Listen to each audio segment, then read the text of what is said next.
정치인 이재명을 잘 모를 때 정말 이재명은 어떤 사람인지 국민 여러분들께 진심을 담아서 설명했던 인터뷰가 있었습니다. 중앙대 문해창작학과의 방현석 교수였죠. 범도 작가, 베스트셀러, 홍범도의 인생이 무엇인지 여러분들께 알렸던 그 작가가 우리가 잘 모르는 이재명에 대한 이야기를 너무나도 진솔하게 했습니다. 반응이 뜨거웠습니다. 그리고 많은 국민들이 그 인터뷰를 보고 눈물을 흘렸죠. 저도 마찬가지였습니다. 방송을 하면서도 우리가 왜 이렇게 이재명 대통령 후보에 대해서 잘 몰랐을까, 이렇게 많은 사람들이 비슷하게 얘기를 했습니다.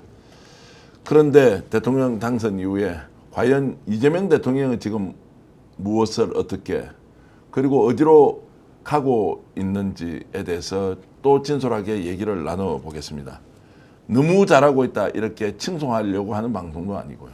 그러나 우리가 놓치고 있는 게 있다면 또 지적을 해야 하는 방송이기도 한데, 오늘 방현석 교수님 모시고 지금 우리가 직접 눈으로 확인하고 있는 대통령 이재명에 대해서 얘기를 한번 나눠보겠습니다. 어서 오십시오. 네, 안녕하세요. 반갑습니다.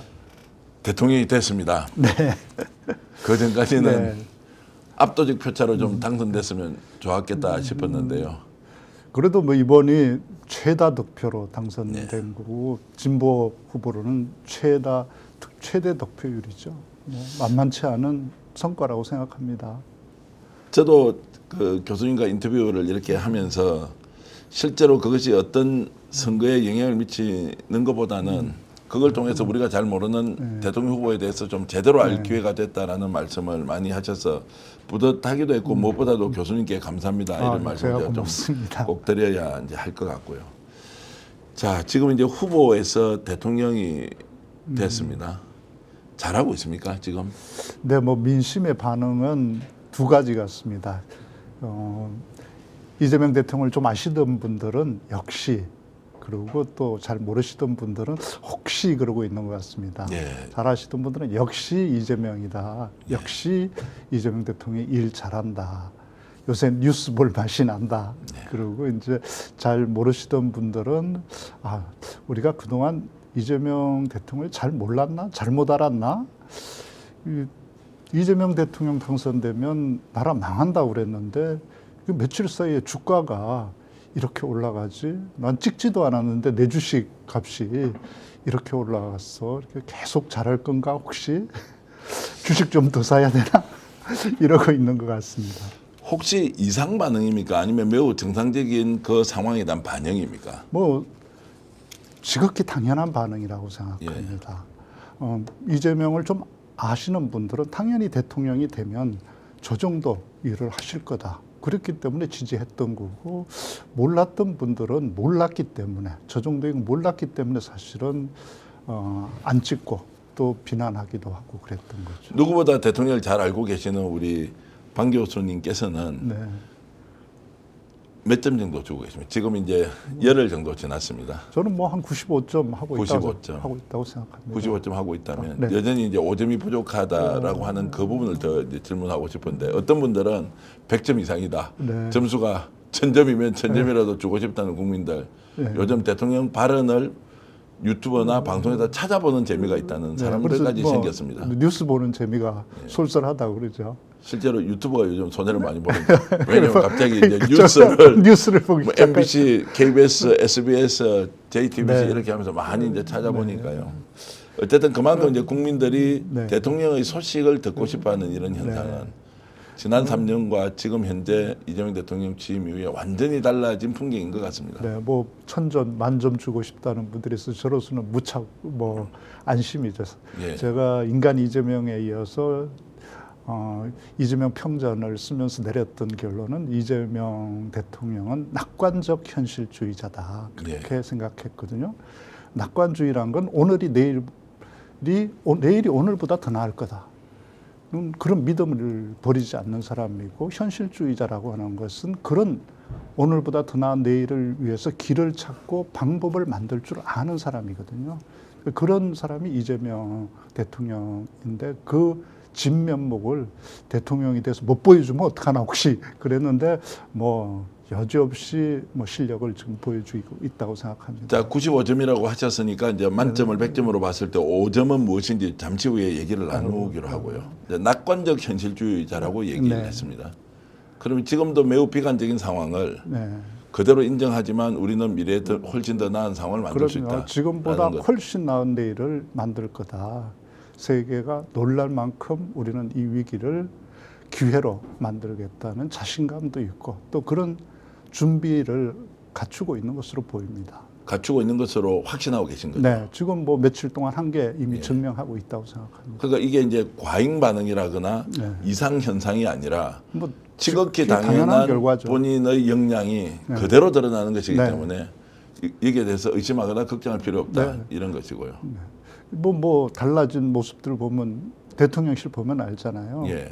일은 안 하고 어깨에 힘주고 격노하면서 아래 사람들한테 책임 떠넘기던 그런 대통령하고는 완전히 다르잖아요. 전 정부에서 일하던 강요들까지 다독거리면서 다부지게 따박따박 유능하게 일을 하잖아요.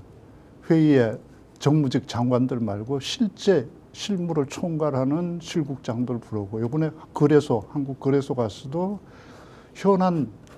현안을 담당하는 부서 한참 일 잘하는 직원들 55명 딱 배석시켜서 핵심을 묻고 핀셋처럼 문제를 찾아내서 대책을 지시하잖아요. 뭐 실력이 다른 거죠. 자, 조금 이제 과거로 돌아가서 낙관적 현실주의자라고 하는 이제 이런 부분은 타고난 것입니까? 아니면 후천적으로 좀 학습이 된 게 있습니까? 타고난 것도 있고요. 네. 그러니까 후천적인 학습이죠. 끊임없이 학습하는 사람이거든요. 이재명 대통령은 이재명 대통령은 왜 실수 안 하겠어요? 근데 실수를 2번 하지 않는 사람이거든요. 같은 네. 실수 2번 하지 않아요. 초등학교 5학년 때 형이 서울 이제 성남에 있는 아버지한테 가면서 이제 형이 없으니까 위에 형 하나 있는데 그분은 일 안 하는 사람이니까 자기 초등학교 5학년이 형 대신 일을 해요. 그러면서 형이 야, 이제 어려운 동생들 어떻게 벌어서 학교 갔으면 좋겠다. 그래서 병아리를 50마리 사가지고 맡기고 와요. 병아리 50마리. 안동에다가 병아리 농가, 50마리를 네, 남기고 예안 거기에 예. 그 자기 그 화전민촌 예. 집에 병아리 50마리를 사서 너 길러서 키워서 중학교 가라. 그래서 그 병아리 50마리를 맡기고 가거든요. 근데 맡긴 지 며칠 만에 다 죽여버려요. 50마리를. 그러니까 그 병아리를 알뜰히 키우려고 겨울 날려면 방에다가 온돌까지 깔고 온돌까지 만들어가지고 그래서 병아리를 그 집안에 넣었는데 불을 너무 많이 떼가지고 동생하고 그러니까 번갈아서 병아리 안 춥게 한다고 하다가 너무 방이 건조하고 뜨거워가지고 병아리 50마리 다 죽은 거예요. 그래서 형이 다시 와서 보고 50마리를 다시 사줘요. 근데 그날부터 시간대별로 가서 온도를 보고 적어요. 방이 어느 상황, 뜨겁다, 상황, 중하 그렇게 기록하고 장작을 좀 덜 넣어야 된다. 뭐 이렇게 해서 기록하고 그래서 딱 복귀를 해요. 그래서 한 마리도 안 죽이고 50마리를 살려서 키워놨. 그런 사람이 이재명. 그게 초등학교 5학년 때 이재명 대통령. 예. 그것은 매우 현실적이라는 이야기. 네. 근데 같은 실수 2번 안 하는 사람이거든요. 경제적인 이제 어려움이 뭐 가난하고 궁핍하고 학교도 못 가고 이제 이런 상황에서도 본인이 낙관적 현실주의자로 이렇게 살아가는 그것은 이제 미래에 대한 희망을 절대 포기하지 그렇죠. 않는 이런 겁니까? 그렇죠. 내일이 오늘보다 더 나을 거다. 그런 믿음을 가지고 있는 사람이죠. 그런데 사법고시를 이렇게 합격하기 전까지는 네.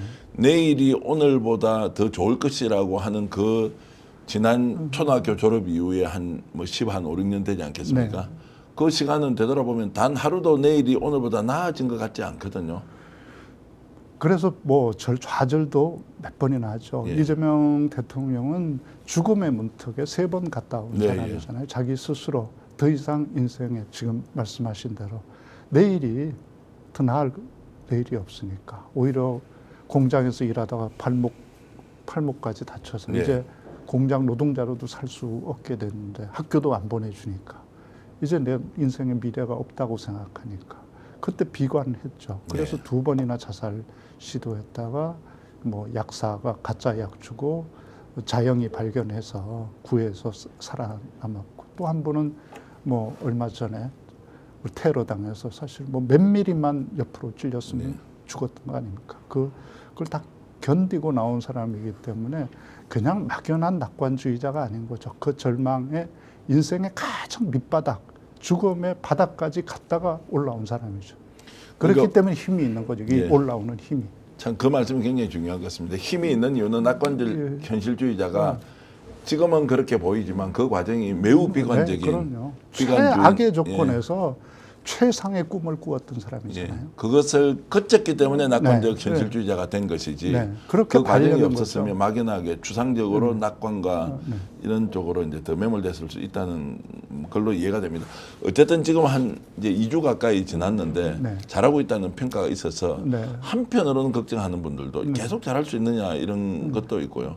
또 민정수석 임명 같은 경우에는 결국 이제 낙마를 했지 않습니까? 이제 이런 부분에서 독특하게 이재명 대통령의 인사 스타일을 우리가 어떻게 읽어야 하지 이런 부분도 나오는데 이번에 오광수 수석의 임명과 그리고 자진 사퇴 이 과정에서 한 번의 반려 그리고 최종적인 수리 이건 어떻게 보셨습니까? 이건 이제 아마 인수위가 없었기 때문에 발생한 시행착오라고 생각합니다. 이제 오광수 수석의 강한 장점이 있었을 거예요. 저는 그러니까 이재명 대통령 그렇게 발탁할 정도면 강한 믿음과 또 구체적인 근거들이 있을 거예요. 정말 일을 잘 전문성을 가지고 실력을 발휘할 거라고 믿었고 그랬기 때문에 했을 거예요. 나름 검증도 다 했을 겁니다. 그런데 이제 주변 관계들이 좀 미리 검증하기에는 인수위도 없고 며칠 만에 했어야 됐기 때문에 그런 이제 아쉬움이 발생했던 거고 빠르게 또 수습을 하고 다른 대안을 찾게 된 것 같습니다. 이렇게 보이던데요. 일단 발탁해서 써야 된다라고 판단했을 때는 밀어붙였고 예. 그런데 문제 제기를 누군가 했을 때 그게 뭔지를 골똘히 관찰하는 것 같고 그래도 같이 쓰자고 했는데 다시 한 번 더 다른 문제가 터지니까 이것은 정치적으로 어떻게 판단해야 된다. 민심이 어떻게 가는지로 관점을 위치를 딱 바꿔서 다시 보는 것 같더라고요. 그래서 개인한테는 매우 안타깝지만 결국에는 국민들의 뜻을 수용하는 쪽으로 가야 되겠다. 이렇게 하니까 한편으로 보면 매정하기도 하고 한편으로는 매우 현실적이다라는 생각이 들기도 해서 고집 안 피우는 것 같더라고요. 그게 좀 놀라운 일이었습니다.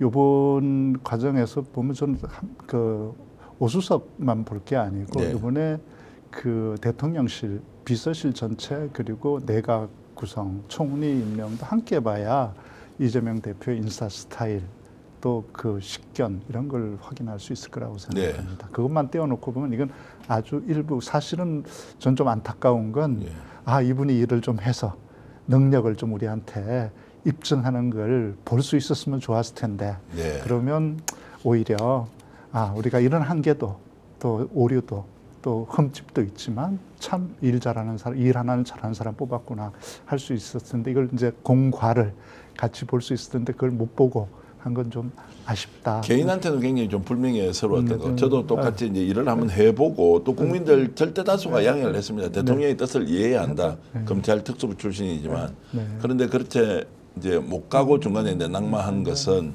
또 다른 이제 뭐 사유로 그렇게 됐다고 하지만 어쨌든 대통령 인사 특징은 2번, 3번 문제 제기되고 이것이 민심에 뭔가 반응이 올 경우에는 또 결단을 내리기도 한다라는 느낌은 확실히 주는 것 같더라고요.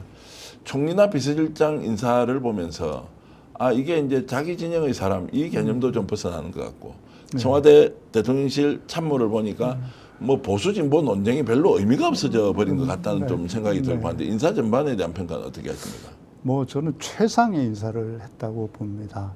그 김민석 총리 지명자 같은 경우에는 정말 엘리트 출신이거든요. 제가 김민석 대표 처음 본 게 40년 전이었습니다. 1985년도 지금 그러니까 전대협이라고 하는 유명한 대학생 조직이 있기 전에 있었던 조직이 전학년이라는 조직이었는데 거기 의장을 했던 분이 김민석 총리였어요. 당시 서울대 총학생 회장이었죠. 그때 전두환 정권의 정면에 맞서서 전국 대학생들을 이끌면서 싸웠던 사람이 김민석이었고, 그렇게 해서 징역 가서 징역 살고 나와서 김대중 대통령이 발탁해서 31살에 당시 최연소로 국회의원에 당선돼서 승승장구했죠. 뭐 장래가 가장 촉망되는. 그러다가 노무현 대통령, 정몽준 이 단일화 과정에서 치명상을 입고 한 20년 가까이 그 낭인 생활을 했죠. 그렇게 잘 나가던 사람들이 이렇게 시련에 봉착해서 장기간 일어서지 못하면 다 좀 이상해지잖아요. 맞습니다. 약간. 그런데 좀 예외적으로 그러지 않았어요. 그 20여 년을 정말 잘 견디면서 스스로를 성찰하고 반성하고 누구도 원망하고 탓하지 않고 자기 자신을 되돌아보고 차근차근 다시 준비해서 하버드에서 변호사 자격까지 땄죠. 그리고 다시 복귀와서 밑에서부터 시작했죠. 그런 그 과정에서 정말 천당에서 지옥까지 정치적으로 다 갔다 온 사람이거든요. 그 지옥까지 갔다 온 엘리트를 이재명 대통령이 발탁한 거죠. 그 능력을. 이재명 대통령은 어떻게 보면 정반대죠. 밑바닥에서부터 여기까지 올라온 어떻게 보면 정치 천재고, 김민석 총리 지명자는 최고 엘리트에서 지옥까지 갔다가 간신히 살아서 잊혀진 정치인인데, 그 과정에서 정말 엘리트 의식을 다 버린, 엘리트 의식이 없는 엘리트, 최고 엘리트. 그러니까 정치 천재가 엘리트 의식 없는 엘리트를 발탁한 거예요. 저는 이 최고의 명콤비라고 지금 생각합니다. 네. 자, 그러면 이제 오늘 김민석 최고위원 그리고 지금 국무총리지 않습니까? 에 대한 이제 평가를 들어보면 지금까지 제가 한 번도 듣지 못한 말씀도 물론 해 주셨습니다. 명콤비가 됐다는 건 한 사람은 엘리트에서 엘리트 의식을 버린 거고, 한 사람은 밑바닥부터 올라가서 최고 위치에 올라갔는데 원래부터 엘리트 의식이 없었고, 이 두 사람이 이제 명콤비를 이뤘다라고 하는 그 평가가 국무총리 인사를 보니까 두 가지 생각이 들더라고요. 첫 번째는 적임자를 찾는다고 엄청 노력을 했지만 적임자가 없는 상황에서 어떤 차선을 선택할 것인가에 대한 대통령의 고민이 하나 읽혀졌고요. 두 번째는 기왕에 김민석 의원을 국무총리로 발탁함으로써 정말 새로운 인재를 발굴해서 자기 대선 주자급 한 사람을 키우는구나, 이런 게 동시에 들어서 사실 김민석 의원 쪽에서 보면 강개무량했겠더라고요. 그게 저는 이재명 대통령의 힘이라고 생각하고 우리나라의 복이라고 생각하거든요. 예. 그러니까 리더 한 명이 좀 무능한 사람이 뽑히면 문제는 그 리더 한 명이 무능한 게 아니거든요. 그 밑에 무능한 사람들이 다 스크럼을 짜거든요. 그 사람한테 잘 보이. 그런데 한 사람이 정말 유능한 리더가 오면 그 유능함으로 일 잘하는 사람들이 쫙 포진을 하거든요. 그럼 전체가, 조직이, 나라가 유능해지는 거거든요. 유능함의 가장 중요한 건 그 사람이 문제가 아니라 그 사람과 함께 일하는 사람들을 유능하게 만든다는 거죠. 이재명 대통령은 정말 어떻게 보면 정권 초기인데 다음 리더가 될 수 있는 사람을 왜 키우겠어? 어떻게 해서 다른 사람들 조금도 주저하지 않고 발탁하잖아요. 그뿐에 사실은 강훈식 비서실장도 나름 차기 주자예요. 지난번에 이미 당대표 경선할 때 이재명 대표하고 함께 경선했던 후배잖아요. 나이도 까마득한데도 당돌하게 도전했고, 다른 사람 같으면 벌써 눈밖에 났죠. 그리고 저거 감히 당대표에 나서서. 근데 그때 그 사람의 장점을 본 거죠. 이 강훈식 그 비서실장에. 그러니까 이재명 대표의 무서운 점은 자기의 경쟁자 뿐만 아니라 자기의 적들한테도 보고 배우는 거야. 그리고 그 장점이 있으면 과감하게 취하는, 그게 이재명 대표의 힘이죠. 용인술이 그래서 국무총리가 되는 순간 자기 대선 후보임에도 불구하고 본인도 위기가 올 거 아닙니까? 이재명 대통령이 이렇게 쭉 안전판위를 달릴 수도 없을 텐데. 그런데 김민석 최고위원을 저렇게 이제 발탁해서 대선 주자급으로 키워주고, 야, 이런 것들을 보면 참 대인은 대인이다, 이런 생각이 듭니다. 그게 뭐 이재명 대통령의 힘이죠.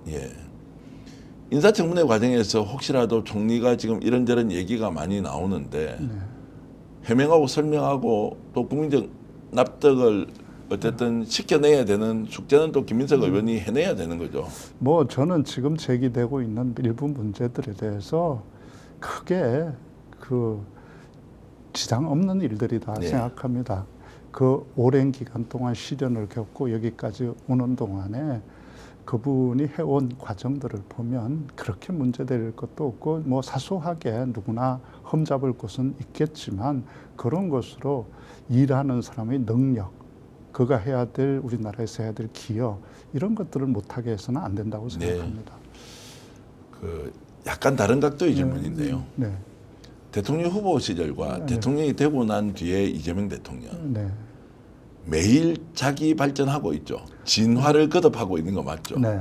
원래 완벽하게 준비된 것을 그냥 보여주는 겁니까? 아니면 매일 자기 스스로 지금 뭔가 발전을 하고 있는 것이냐? 이재명 대표의 가장 무서운 점은 변화한다는 거죠. 발전한다는 거거든요. 끊임없이 변화하고 발전합니다.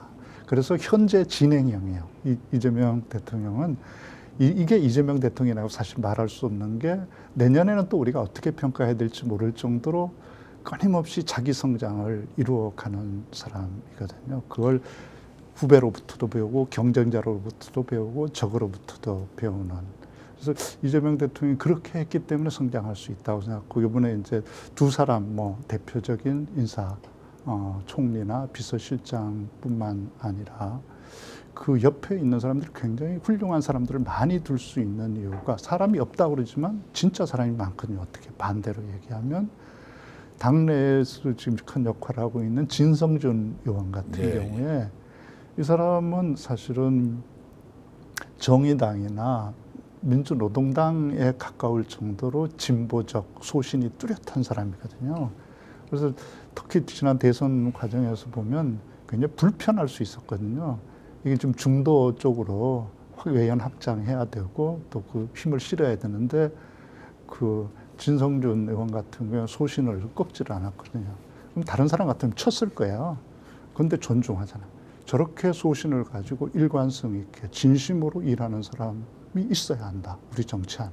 그게 우리 민주당 안에 있어야 된다고 생각하니까 불편하고 이거 선거에 좀 덕이 안 될 것 같은데도 안고 그대로 가잖아요.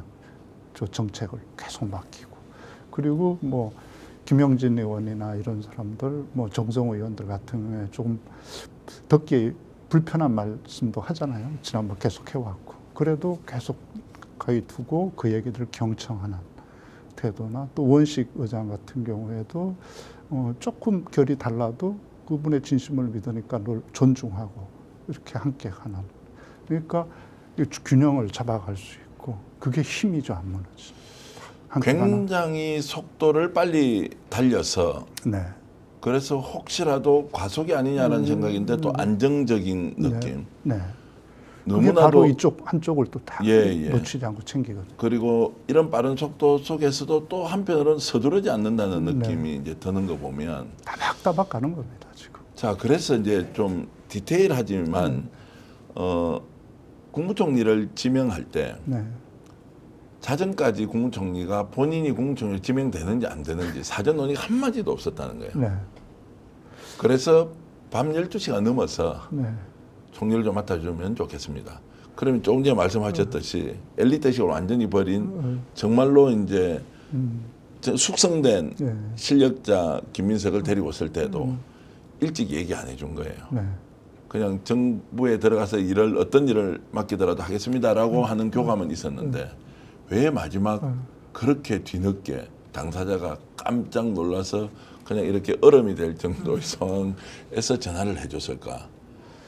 아마 김민석 총리 지명자 외에 다른 분들도 추천도 됐고 검토도 했을 겁니다. 근데 이제 그 검토한 결과 아마 저도 소문에 듣기는 다른 분이 추천돼 있다는 소문 들었거든요. 그런데 뭐 김민석 대표로 그 다음날 아침에 딱 발표되는 거 보고 놀랐는데 다른 분들과 호흡을 맞춰서 이 엄중한 시기를 헤쳐나가기보다는 확실히 검증돼 있고 그 책임을 질 수 있는 사람으로 이 초기 국면은 돌파해야 된다. 그렇게 결심하셨던 것 같아요. 그러니까 속도가 나는데도 굉장히 절제돼 있고 신중하고 네. 비밀을 유지하면서 결정하고 나서 연락해주는 네. 이런 방식이 네. 리더십을 유지하고 키우는데도 훨씬 더 중요한 덕목일 수 있다. 네, 미리 줄 세워서 뭐 이런 예, 일 안 하는 사람이거든요. 그러니까요. 그것도 좀 딱 굉장히- 봐뒀다가 김민석 지명자는 이미 봐두기는 예전부터 봐둔 네. 거죠. 그 능력과 이건 이제 언제든지 어디 갖다 놓으면 된다는 사실을 알고 있었지만 그대로 둔 거죠. 다 보고 있는. 그 민정수석권과 관련해서 이제 좀 아쉬움을 많이 네. 가지고 있는 사람들도 있고 차라리 그냥 잘 바꿨다라고 보는데 교수님 보시기에는 어떻습니까? 잘 교체했습니까? 아니면 그것은 우리가 판단할 영역이 아니다라고 이렇게 정리를 저는 하셨나요? 저 아까도 얘기했듯이 양면성이 있다고 예, 생각했습니다.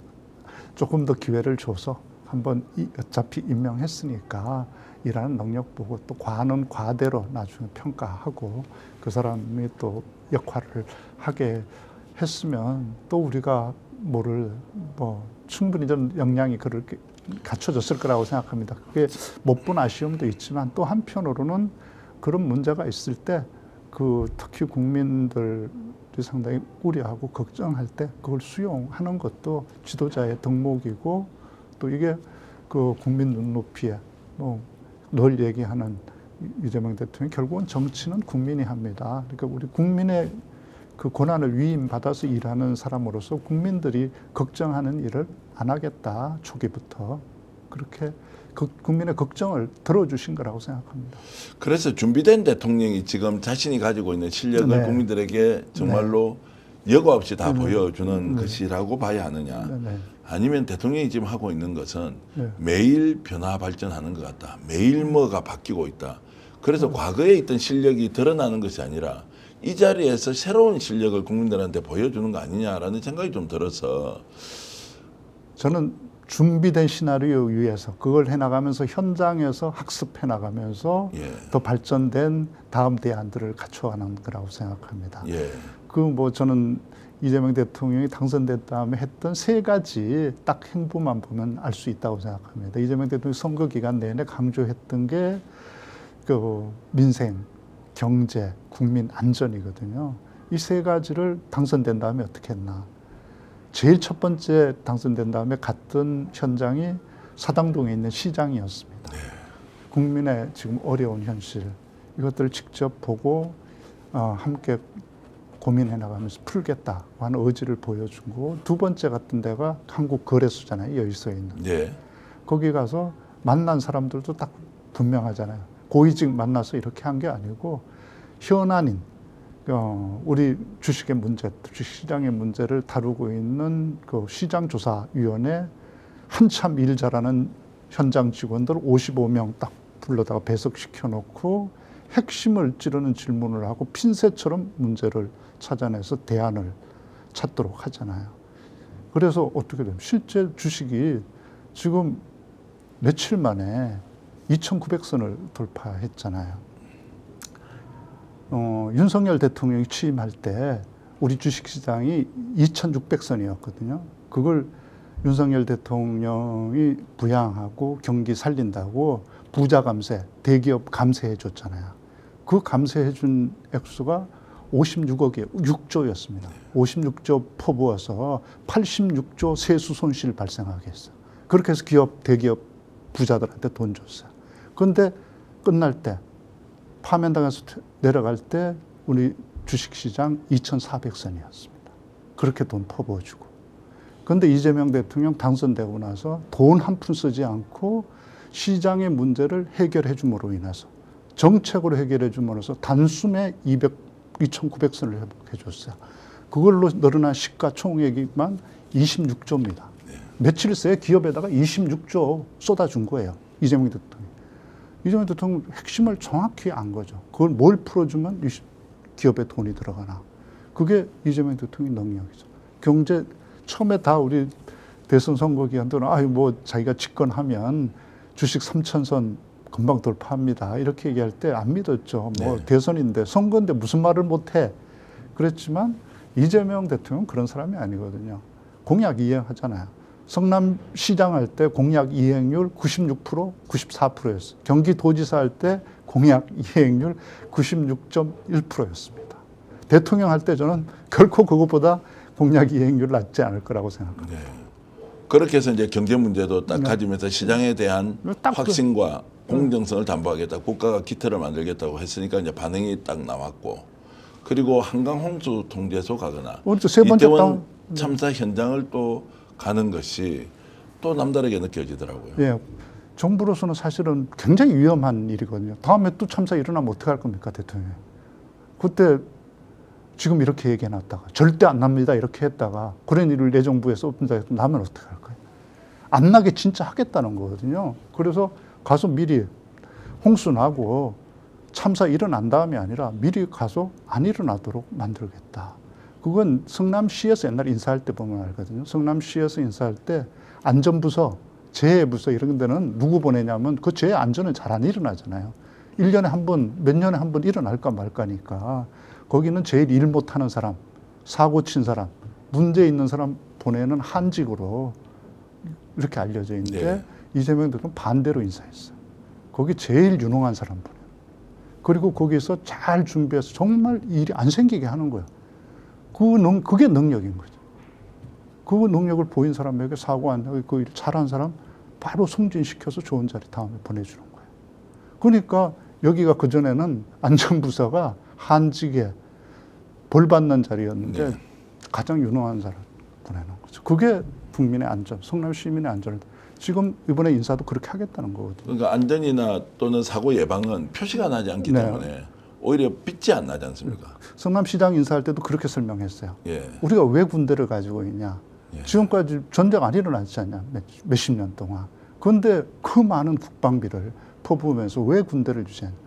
나면 큰일이니까. 그때를 대비하기 위해서 하는 거 안전은 그런 것이다. 그렇기 때문에 거기 유능한 직원이 가서 대비해서 그런 일이 안 생기고 생기면 철저하게 피해를 최소화할 수 있도록 해야 된다.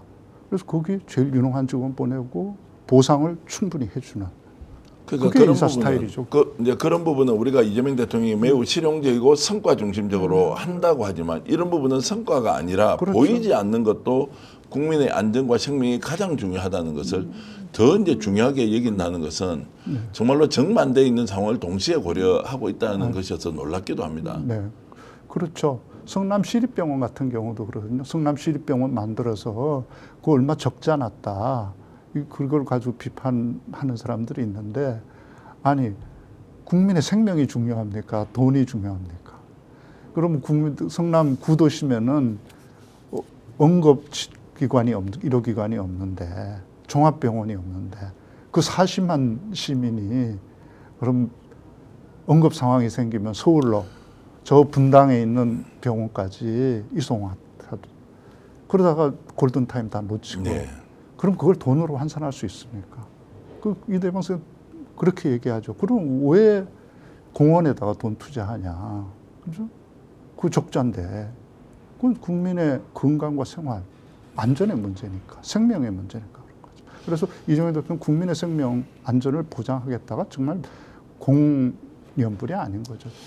그제 봤던 또 제가 이제 좀 놀라운 장면이 이 자살과 관련된 부분에 대해서 대통령의 표현이 자살은 이걸 국가가 재난으로 인식하고 해결해야 한다는 이런 것도 지금까지 제가 들어본 적이 없습니다. 이거는 뭐 개인적으로 제가 어떤 사연이 있어서 스스로 죽음을 맞는 것이지 국가가 이걸 책임을 져야 한다, 줄여야 한다는 이야기는 들었지만 재난을 관리하는 수준으로 국가가 접근을 해야 합니다라는 이 문제는 야 이게 공동체에 대한 생각이 완전 다르구나. 네.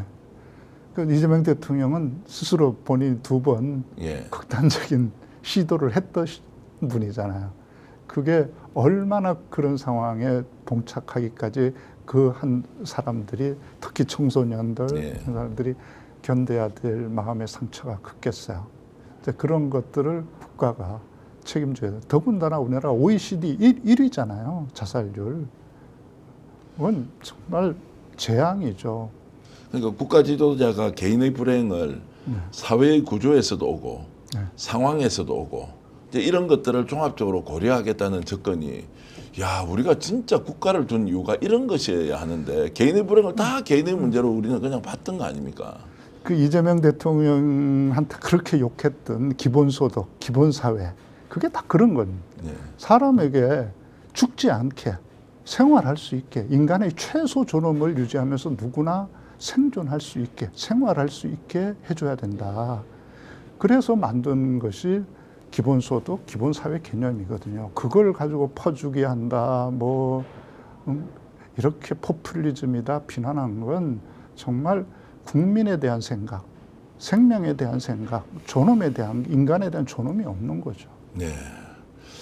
관점 자체를 완전히 바꾸게 해주는 대통령의 이런 행보 때문에 많은 국민들이 매일 이재명을 보고 싶다. 오늘은 또 이재명 대통령이 뭘 할 거지 기대된다는 분도 있고. 저는 아마 지금 세계가 놀라고 있을 거라고 예. 봅니다. 세계가 길을 잃었잖아요. 민주주의가 길을 잃고 같이 민주주의, 자본주의라고 하는 게 하나는 경쟁이고 하나는 공존이란 말이에요. 예. 그런데 성장이 둔화되면서 공존의 가치는 없어지고 모름지기 경쟁만 남아서 길을 잃어버렸잖아요. 예. 함께 사는. 세계가 다 길을 잃었잖아요. 미국도 영국도 프랑스도.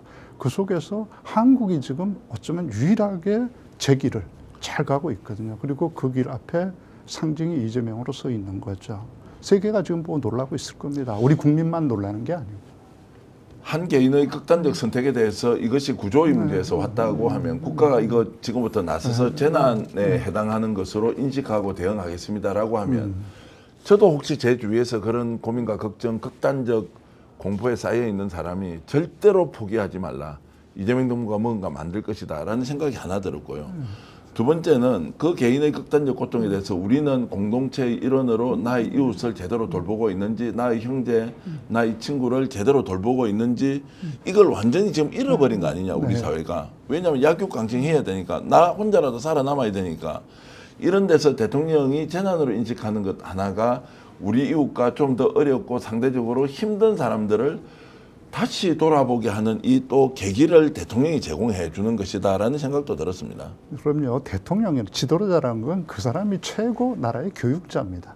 그 사람이 하는 선택, 판단, 그 말이 전 국민에게 영향을 주는 교육이거든요. 그분이 그렇게 함으로써 우리 국민들에게 방금 대표님이 한 그런 생각을 하게 만들죠. 예. 그 점이 전 대단하다고 생각하고 아까 전 대표님 얘기했듯이 이거 계속 진화하는 거 아닌가? 예. 그런데 바로 그 점이거든요. 제가 느꼈던 건 이재명 대표님 이와 관련해서 했던 말이 강조해왔던 게 억강부약 이야기거든요. 그러니까 강한 것을 억누르고 약한 것들을 추워줘야 한다는 거인데 저는 좀 바뀐 것 같아요. 네. 대통령 되시고 나서 격강부약이 된 것 같다. 격강부양 어떤 의미로 이해를 합니까? 강한 것을 격려해주고 그 자격을 유지하게 해주는 거예요. 예. 강한 사람은 강한 역할을 해야 된다. 자기 격을 강한 사람으로서의 책임과 자격 그걸 키워주고 격려해주고 그러면서 약한 사람을 받쳐주는 강한 사람을 눌러서 약한 사람을 키우는 게 아니라 이 개념에서 강한 사람 앞서가는 사람들을 키워주고 격려해주고 그 사람들이 그 격려를 받아서 더 자기 역할을 잘할 수 있도록 해주고 약한 사람들을 뒷받쳐 올리는 이걸로 좀 바뀌었다. 지금 만나시는 분들 하는 태도들 보면 정말 전 국민의 이제 약자의 벗에서 전 국민의 대통령이 되고 있다는 걸 느낍니다. 교수님께서는 실제 이렇게 잘할 줄 알았습니까? 저는 사실 이렇게 잘할 줄은 몰랐습니다. 저는 아직 5점 남겨놓고 있습니다. 95점 정도 하고 있는데 아직 저는 진짜는 아직 못 봤다. 이재명 대통령의 진가는 이제 시작이다. 대통령과 함께하는 참모들도 엄청나게 바뀌는 것 같아요. 일단 국회도 바뀌고 민주당 의원들의 자세가 완전히 바뀌어 있고요. 대통령실에 지금 함께 일하는 분들도 엄청 바뀌었다. 라는 걸로 보면 대통령 한 사람이 얼마나 많은 것을 국민들을 위해서 변화시킬 수 있느냐라는 것을 보여주는 장면이어서 이태원 참사 현장에 갔을 때도 대통령의 그 숙연함, 진심 이런 것들이 느껴지더라고요. 절대로 저는 쇼가 아니다라는 것들 바로 이해하겠고 그 불과 2년 전에 그 사태가 터졌을 때 보여줬던 그 전임 대통령이 여기서 죽었어? 압사당했어? 그러고 그 뒤에 가서 마약 같은 이야기를 하고 그러면서 그 억울한 죽음 앞에서 보였던 그 인간의 죽음에 대한 그 정말로 몰염치 이런 거 있지 않습니까? 너무나 극과 극으로 이렇게 비교가 되더라고요. 이재명 대표 지금 대통령이시죠. 대통령께서 자주 동료 의원들한테 물었던 게 정치 왜 하시냐고, 정치하면 행복하시냐고. 그랬을 때 다 별로 행복하지 않다고 얘기했는데 정말 자기한테 계속 물었던 사람이죠. 난 정치 왜 하나? 나는 왜 대통령이 되려고 하나? 아마 전임 대통령들은 그런 질문을 스스로 안 해본 분들 같아요. 그래서 그렇기 때문에 이재명 대통령 지금 본인이 얘기했잖아요. 자기의 1시간은 5,200만 시간이다. 성남시장 할 때 그랬거든요. 자기의 1시간 100만 성남 시간이고 경기도 문에 1,200만 시간. 대통령 1시간, 내가 1시간 고생해서 열심히 일하면 우리 국민들 5,002만 시간 동안 행복할 수 있다. 네. 그러니까 그런 자세로 일하는 사람이죠. 자, 외교 관계도 지금 미국 제일 먼저 하고 그다음에 일본, 중국. 네. 미국이 원하는 대로 미국, 일본, 중국. 네. 그다음에 이제 베트남도 하고 호주도 하고 이렇게 쭉 돌아가면서 계속 정상 간의 통화를 하면서 네.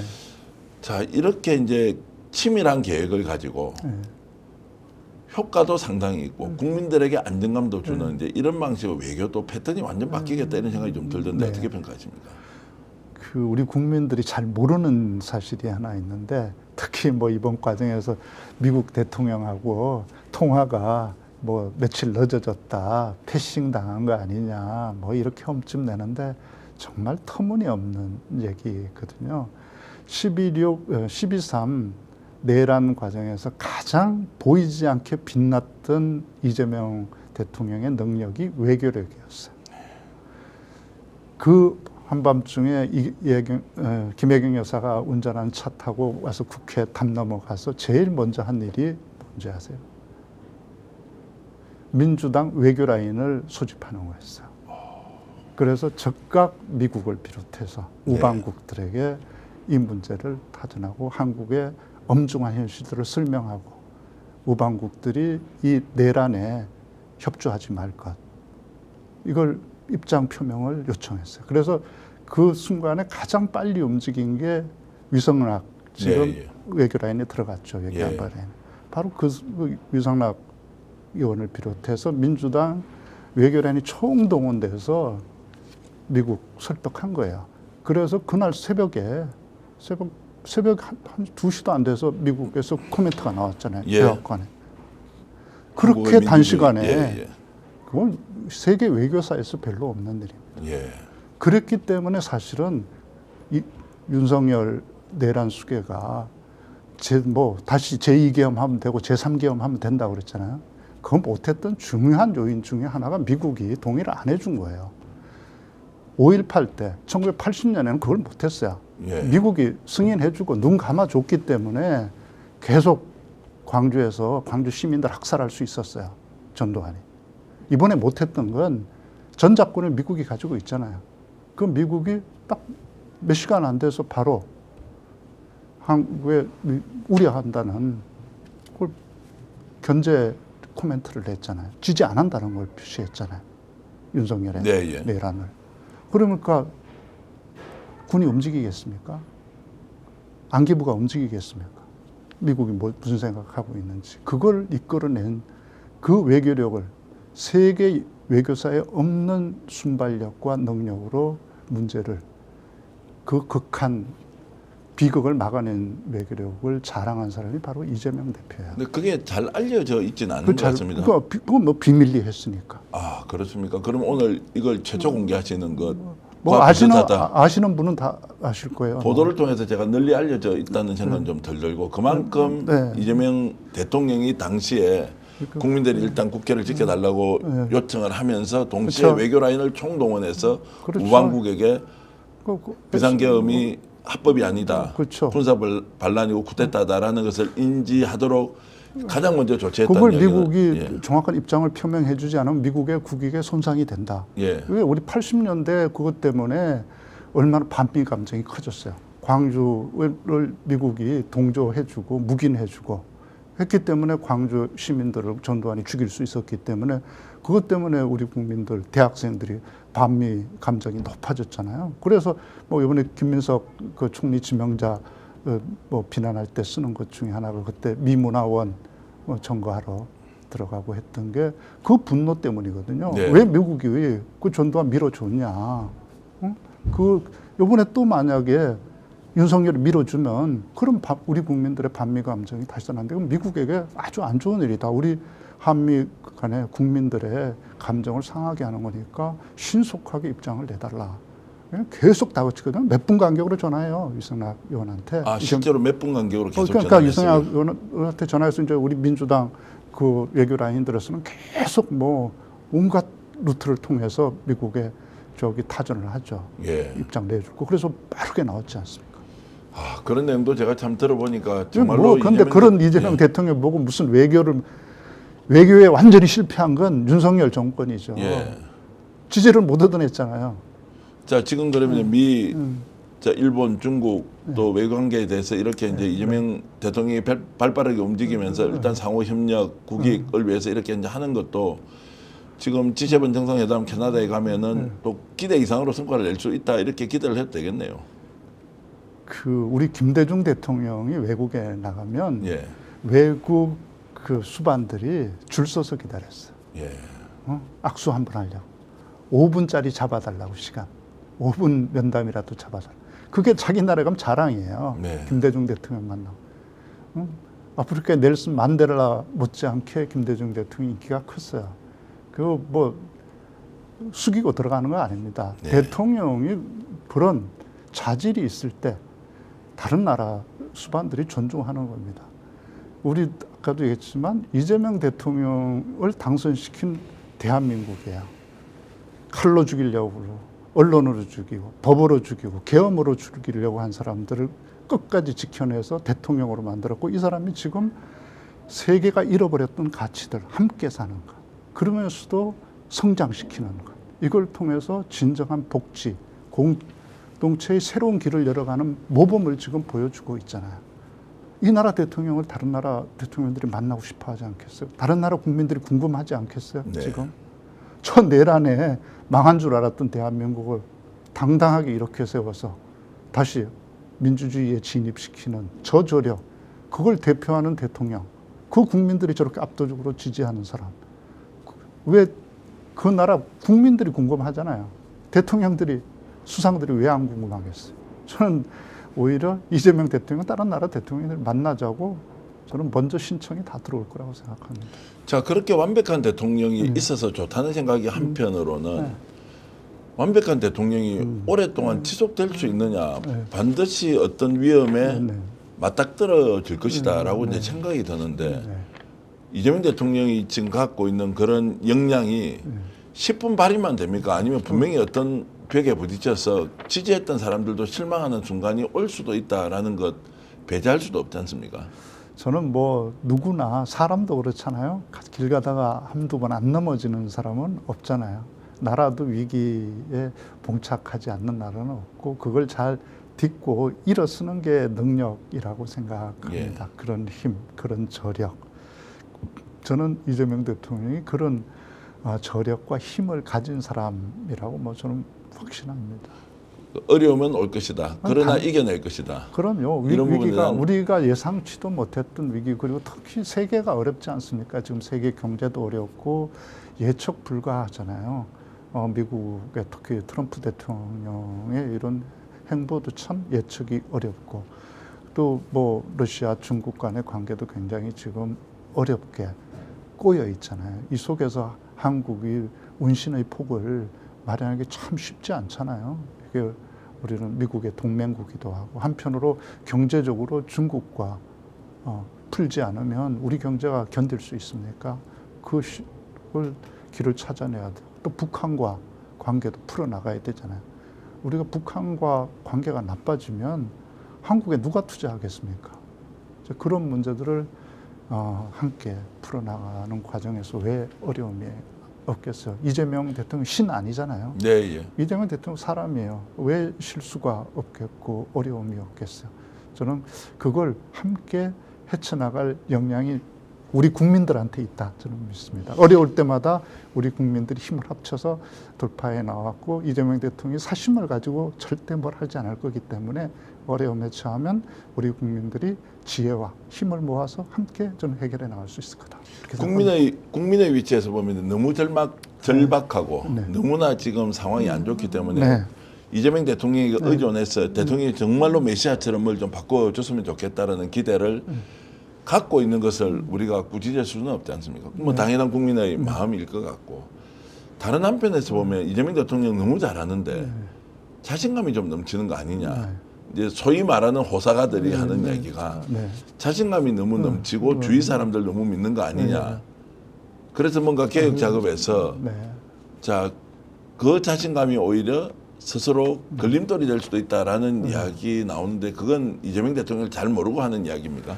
이재명 대통령의 자신감은 근거가 있는 자신감들입니다. 그렇기 때문에 걱정하지 않으셔도 된다.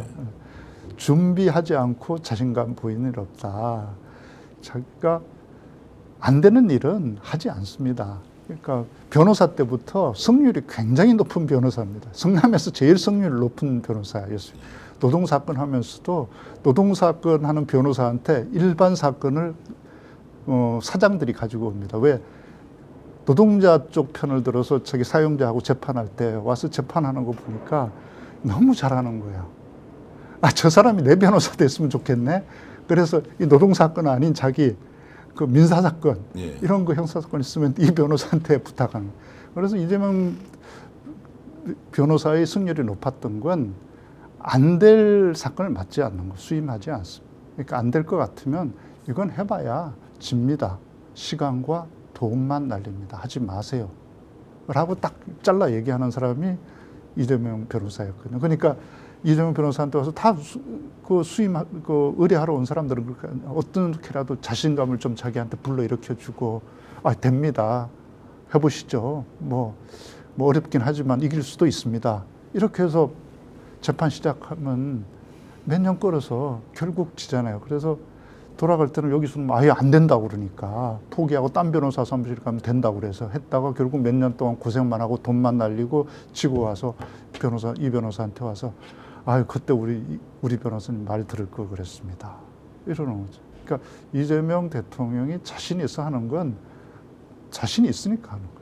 오히려 그렇게 자신감이 너무 넘친다라고 뭐 비판하거나 걱정하는 사람은 본인이 보기에 나라가 안 될 수 있다는 생각일 뿐이지 이재명 대통령이 하는 것은 치밀하게 계획을 세우고 할 수 있는 것을 국민들에게 이제 선보인다. 성남시에서도 다 보여줬잖아요. 성남시에서 무상복지고 한다고 애들 교복 공짜로 주고 그 식사 공짜로 주고 생리대 공짜 준다고 무상 퍼주기 위해서 성남시 망할 것처럼 했지만 정작 이재명 대통령은 다 했어요. 그 시장 시절에.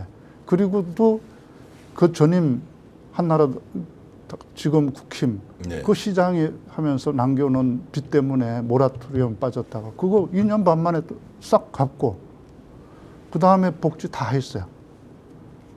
자신이 있었던 거예요. 다른 그 사람들에게는 불가능한 일이지만 이분한테는 다 가능했죠. 성남시에서는 하지 않아도 될 공사는 하나도 안 하는 거예요. 멀쩡한 연말 되면 보도블록 파업고 다시 깔고 그런 공사 일체 안 하는 거죠. 그거 딱 아껴서 하는 거죠.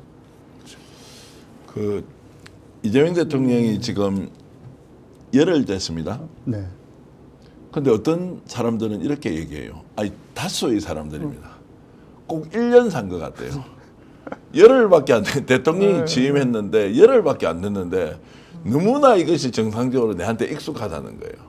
아니, 윤석열 대통령이 부자 감세해가지고 세수 86억 날리면서 코스피 지수 2,600에서 2,400 만들었잖아요. 그런데 이재명 대통령은 돈 한 푼도 안 들이고 열흘도 안 돼서 주가 지수 2,900 끌어올렸잖아요. 이게 한 6년 해도 윤석열 대통령 10년 해도 못할 일을 일주일 만에 다 했잖아요. 예.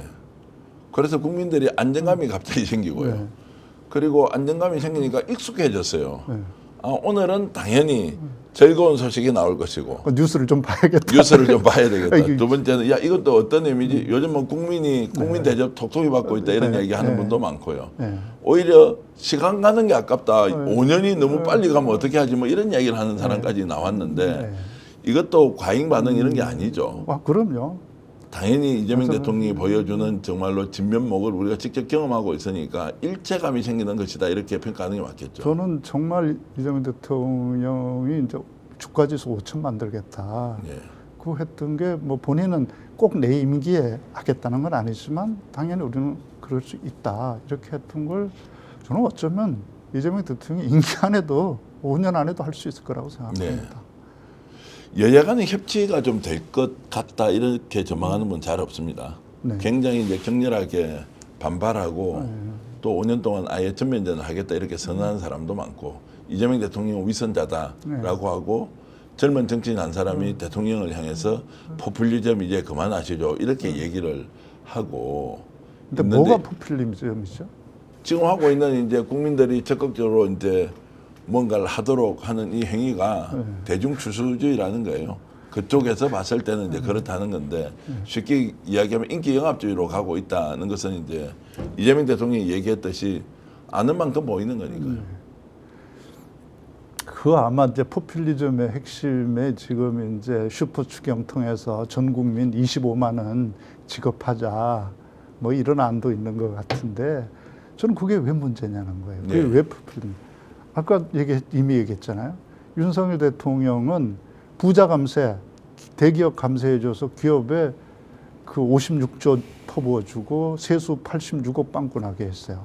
그런데 지금 우리 전 국민에게 25만 원씩 나눠주려면 한 30조 안팎이면 됩니다. 네. 그 대기업에 줬던 돈 절반만 우리 전 국민한테 줘도 전 국민 25만 원씩 나가요. 그런데 기업에는 이미 이재명 대통령이 돈 한 푼 안 쓰고 26조 줬잖아요, 지금. 취임하자마자. 네. 그 준 돈만큼 공짜로 이재명 대통령이 취임해서 정책 하나로 벌어준 그 액수만큼만 가지고 국민들한테 나눠줘. 그래서 이 국민들이 쓴 돈이 어디 외국으로 나갑니까? 대부분 다 골목 상품권으로 나갈 텐데. 그럼 골목 시장이 돌고 그래야 골목 상권도 살고 소상권이 살아야 그럼 대기업 만든 물건도 사고 전체 경제가 돌아가지 않습니까? 이게 왜 포퓰리즘? 국민이 낸 세금 가지고 국민이 죽게 생겼는데 그 돈 국민한테 쓰는 게 뭐가 포퓰리즘입니까? 그런 이제 우리의 인식부터 버려야 한다는 생각이 그럼요. 저는 개인적으로 많이 들고요. 이재명 대통령이 대통령 되기 전 아니면 대통령 후보가 되기 전 그러면 당 대표 시절까지 그리고 당 대표가 되어서 대선 후보가 되어서 이번에 대통령 취임한 시점까지 자 지금 누구보다도 인간 이재명이라는 책을 기획하셨고 이번에도 책을 낸 게 이재명 평전을 냈던 부분이 이제 대선 후보 이후에 이제 과정까지 다 이렇게 지금 책으로 이렇게 쓴 거지 않습니까? 여러분들 제 왼쪽으로 지금 보이는 이재명 평전이 지금 이제 출판되고 있는데요. 자, 그 이전과 그 이후의 이재명 정치인 이재명 대통령이 많이 바뀌었습니까? 어떻습니까? 저는 진짜 전 국민이 대통령이 된 것 같아요. 전 국민 억강부약의 예. 정치 지도자에서 격강부약의 대통령이 됐다. 억강부약에서 격강부약 강한 쪽도 더 장려를 하고 그 역할을 다 하게. 예. 그래서 우리나라를 더 나은 나라를 만드는데 기여할 수 있게. 예. 그런 사람들을 억누르는 게 아니고 그 사람을 더 키우고 그 못지않게 약한 사람들에게 더 많은 기회를 줘서 그 사람들도 다시 일어나고 그 사람들도 더 크고 성공할 수 있는 기회를 만들어 주겠다는 의지가 확실하게 지금 드러나고 있다고 생각합니다. 혹시 억강부약을 이제 격강부약으로 바꿔야 한다고 대통령께 직접 전달을 하셨습니까? 저는 그렇게 솔직히 말씀하십시오. 뭐 인터뷰를 하는데 대통령하고 통화도 하시고 뭐 이렇게 문자 주고 받으시는데 뭐 문자도 주고 받기 어렵습니다. 그렇습니까? 그러면 대통령에게 전달될 수 있을 정도는 그래서 지금 단어를 억강부양을 격강부양으로 바꿔야 합니다라고 전달하셨을 거 아닙니까? 아니 이미 하고 있어. 이재명 대통령이 하고 있는 게 격강부양. 격강부양이라고 지금 표현을 하고 있습니까? 아니 표현은 안 하고 있지만 그렇죠. 하고 있는 행보가 이미 그렇게 하고 있잖아요. 그래서 지금 이제 억강부양 대동세상이라는 말이 있었는데 그걸 이제 억강부양을 격강부양으로 바꿔야 될 만큼 대통령의 행보는 모든 국민을 대표하는 대통령이 되고 있다 이제 이런 거지 않습니까? 그게 본인의 진심이지 않습니까? 그렇죠. 중도 보수 문제도 상당히 넘어간 것 같고. 그러니까 이미 뭐 보수 진보의 개념이 사라진 시대입니다. 그게 지금 무슨 차이가 있죠? 보수와 진보에? 그 말을 안 쓰니까 네. 당연한 것이다라고 우리가 받아들이고 있는데 그 말 쓰는 사람 보면 약간 구식 같아 보이고 올드 패션 뭐 이런 느낌이 들어서 진짜 진보는 권영국 후보 있잖아요. 네. 그런 분이 진짜 진보고 우리는 그런 분들이 정말 더 발전해서 우리 사회의 한 날개가 돼주고 여기 보수, 중도 이건 민주당이나 사실은 국힘이나 다 똑같아요. 기본 철학이. 네.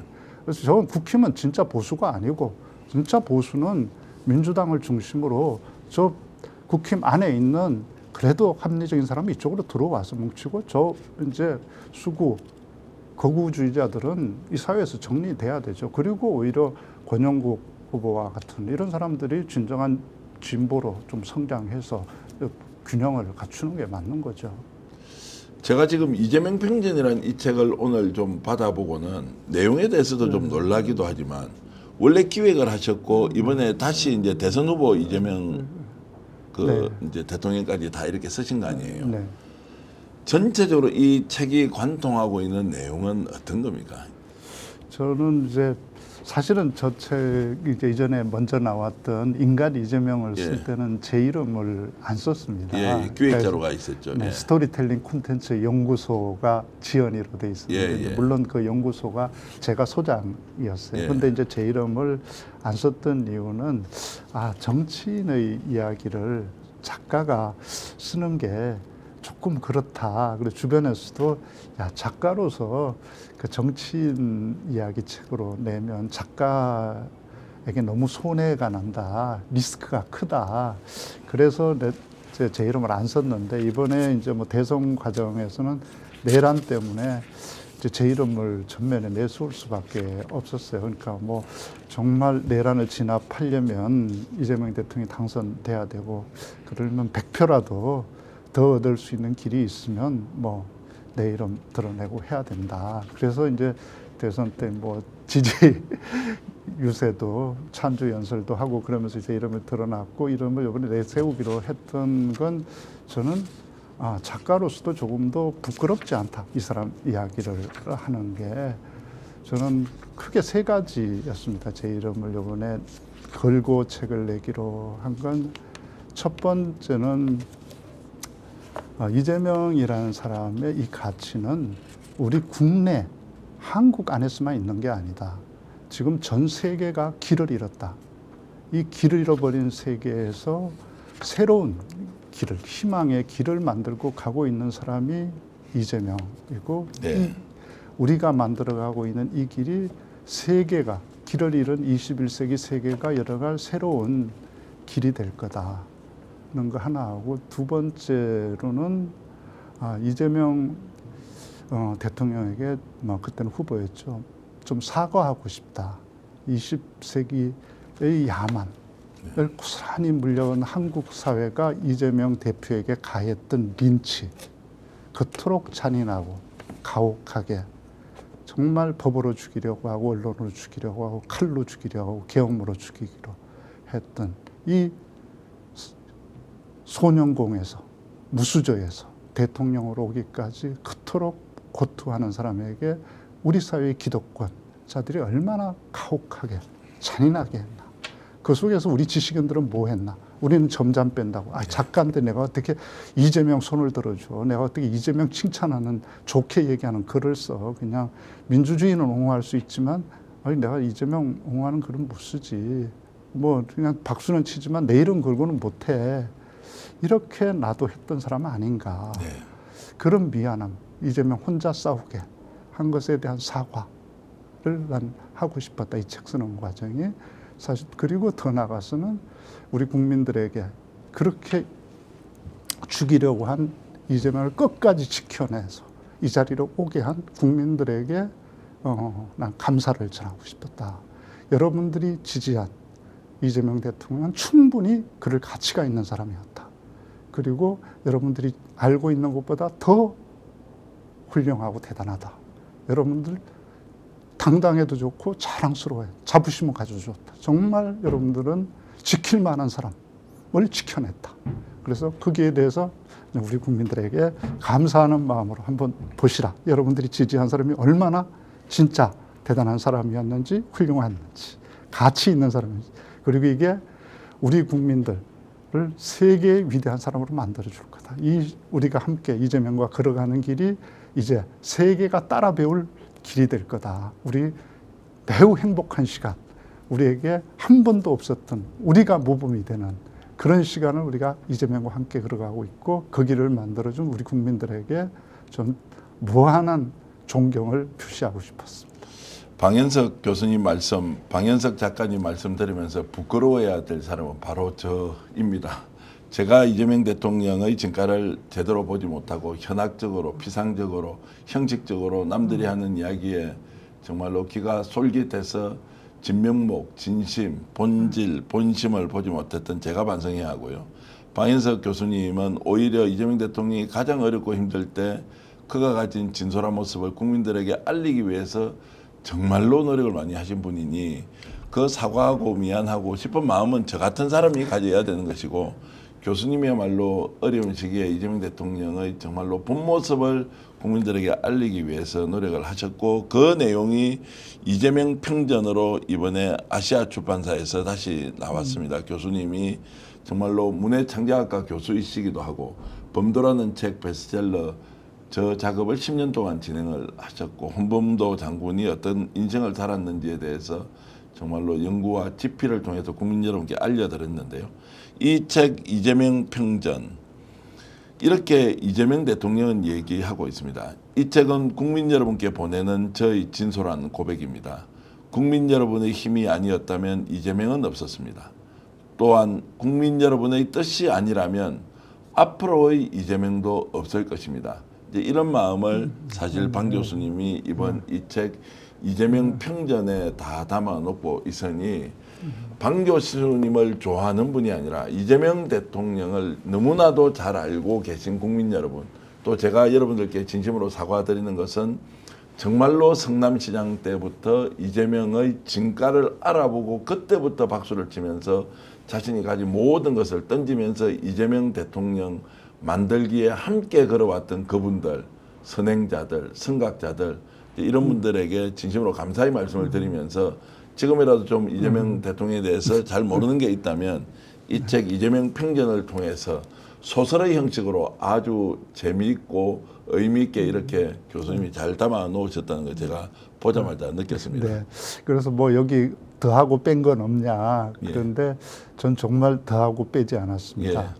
이재명 대통령의 삶은 있는 그 자체로 그 어떤 드라마보다 감동적이거든요. 그리고 이제 빼고 싶은 건 좀 망설인 게 있었습니다. 약간 이제 아픈 뭐 가족사나 뭐 이런 터무니없고 근거 없는 모함들, 누명들에 대해서는 뺄까도, 이제 대통령도 됐는데 뺄까도 하다가 넣어뒀습니다. 넣어둔 이유는 그걸 설명을 정확히 제가 여기 담아두지 않으면 마치 그게 사실이었던 것처럼, 사실이 아닌데 그건 정확히 해야겠다 싶어서 이미 대통령이 되셔서 뭐 다 덮어둘 수도 있지만, 그렇기 때문에 더더군다나 저는 평전에서만큼은 그 사실도 정확한 사실대로 기록해내야 된다고 해서 빼지 않았습니다. 그리고 뭐 이 책 쓰고 나서 이제 독자들한테 말씀드리고 싶은 건 잘 아시고 계시겠지만, 이재명 대통령은 정말 상처를 많이 입은 사람입니다.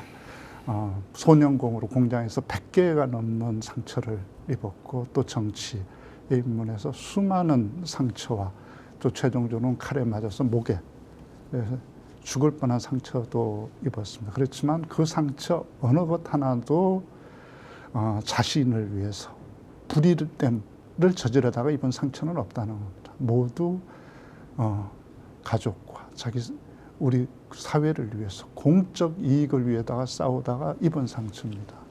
그 중세의 페르시아의 시인이 한 말이 있습니다. 상처는 빛이 들어오는 통로다. 이재명 대표가 입었던 그 모든 상처는 다 빛이 들어온 상처였습니다. 그래서 그렇게 상처를 통해서 들어온 빛이 이재명 대표의 내면에 쌓였고, 그 빛들로 인해서 이재명 대통령은 스스로 발광체가 될 수 있었습니다. 우리는 그러한 빛과 함께 할 수 있는 행복한 시간을 함께 지금 가지고 있습니다. 상처는 빛이 들어오는 통로다 이런 말씀 주셨네요. 정말로 가슴에 와 닿습니다. 이재명 대통령이 낙관적 현실주의자로 우리 국민을 대표해서 더 좋은 대한민국을 만드는 그 길에 이제 저희들은 이재명 대통령을 바라보는 것이 아니라 나도 이재명이 돼야 되겠다 하는 국민들이 얼마나 많아지고 있습니까? 시청자 여러분, 이런 생각이 듭니다. 어떤 사람이 누군가에게 진심 어린 눈물을 흘리게 한다.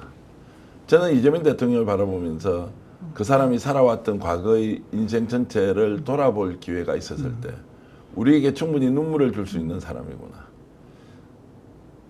대선 과정에서 폭우가 쏟아지는 속에서도 우산을 쓰고 있으면서 떠나지 않는 사람 앞에서 큰 절을 하면서 진심을 이제 전달하는 그런. 그래서 다른 한편으로 보면 이재명 대통령은 참 행복한 사람일 수도 있다. 그 고난의 그리고 역경을 딛고 일어서서 국민들에게 이렇게 정말로 많은 동지가 생겼지 않습니까? 그리고 어느 순간 동화된 국민들은 이재명과 같이 나도 이재명이 되겠다라고 이제 하는 이런 에너지를 모아냈던 분이기 때문에 더욱더 그런데요. 참 누군가에게 진심 어린 눈물을 흘리게 하고 또 그 사람도 진심 어린 눈물을 흘리면서 우리와 함께 호흡할 수 있는 세상을 만들었다. 이 순간만큼은 이재명 대통령이 있어서 대한민국이 참 다행이라는 생각 여러분도 하고 있지 않습니까? 오늘 교수님과 함께 인터뷰를 하면서 느꼈던 생각은 부끄럽다. 그래서 저도 깨닫고 있습니다. 죄송합니다. 그래서 저도 좀 더 잘하려고 합니다. 이런 가르침까지 줄 수 있는 상황이 지금 2025년 6월 3일 대통령 선거를 통해서 만들어지고 있습니다. 얼마나 위대한 우리 역사적 현장에 여러분과 제가 그리고 방 교수님이 또 함께 이렇게 앉아 있습니까? 어쩌면 세월이 지나서 이 순간을 다시 기억하면 그 순간이 우리 대한민국이 가장 위대한 역사를 쓰는 그 순간에 당신이 주연 배우고 당신이 주인공이었다라는 그 기억을 다시 추억할 것입니다. 저는 그렇게 생각을 합니다. 어쨌든 이재명 편견을 통해서 우리가 잘 모르던 거 하나하나 좀 더 알아가시면 좋겠고요. 저희들이 댓글 여러분 쓰시는 그 댓글창에 책을 간단하게 편리하게 주문할 수 있도록 댓글창 저희 또 김예지 PD가 올려놨으니까 편하게 구입하셔서 많이 읽고요. 이 책 읽어주시는 게 이재명 대통령 응원해 주는 겁니다. 동지가 되었다는 것으로 확인하는 것이니 시청자 여러분들의 많은 관심 제가 부탁드리겠습니다. 오늘 긴 시간 이렇게 인터뷰 응해주신 방 교수님께 진심으로 감사의 말씀드리고 고맙습니다. 또 다음 기회에 다른 현안이 있을 때 대통령이 어려울 때도 좀 모시고 얘기를 하고요. 또 제가 잘 모르는 게 있을 때 또 모셔서 질문드리고 하겠습니다. 네, 고맙습니다. 예. 자, 시청자 여러분 오늘 특집 인터뷰 모두 마치겠습니다. 안녕히 계십시오. 고맙습니다. 오늘 방송 어떠셨습니까? 마음에 들었다면 구독, 좋아요로 스픽스를 응원해 주십시오. 여러분들의 구독, 좋아요는 가장 큰 힘이 됩니다. 스픽 구독, 좋아요.